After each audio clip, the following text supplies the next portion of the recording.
12 రోజులుగా ముగ్గురు తెలుగుదేశం పార్టీ కార్యకర్తలు వైకాపా పార్టీ చంపింది. దానికి సమాధానం చెప్పాలని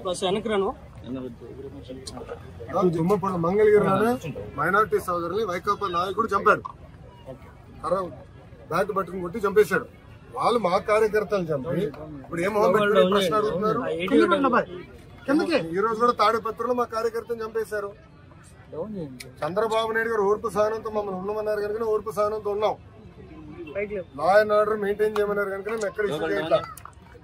మంగళగిరిలో కూడా లా అండ్ ఆర్డర్ ఉండాలి, నేను ఇష్యూ చేయట్లా. చెప్తున్నా, మిమ్మల్ని అడుగుతున్నా, ఎక్కడండి వైకాపా కార్యకర్త ఎవరు దెబ్బ తగిలింది, ఎవరిని చంపాము, మేము ఒక్కడి జోలికి వెళ్ళాం. మేము వాళ్ళు ముగ్గురు మమ్మల్ని చంపి తిప్పి మా పైన ఆరోపణ చేస్తాం. కరెక్ట్ గా రుషికొండ ప్యాలెస్ బహిర్గతం అయింది ఏంటి సార్? 500 కోట్లు మొత్తం చూడలే, ఇంకా చాలా ఉందని. ఇంకా ముఖ్యమంత్రి గారు దానిపైన నివేదిక అడిగారు. ఎంత ఖర్చు అయింది, దేనికి ఖర్చు పెట్టారు, మొత్తం డీటెయిల్స్ అడిగారు. ఇంకా రావాల్సిన అవసరం ఉంది. ఇదే కాదు, ఇలా చాలా కట్టినట్టున్నారు. అన్ని వివరాలు వచ్చిన తర్వాత ప్రజల ముందర పెడతాం. వాళ్ళ ఇంట్లో కూడా ఫర్నిచర్ 46 కోట్లు ఉందంట. మరి కోడలి శివప్రసాద్ అదే కేసులో ఆత్మహత్య చేసుకున్నారు. అదంతా అధికారులు వాళ్ళ ప్రాసెస్ వాళ్ళు ఫాలో చేసుకుంటారు.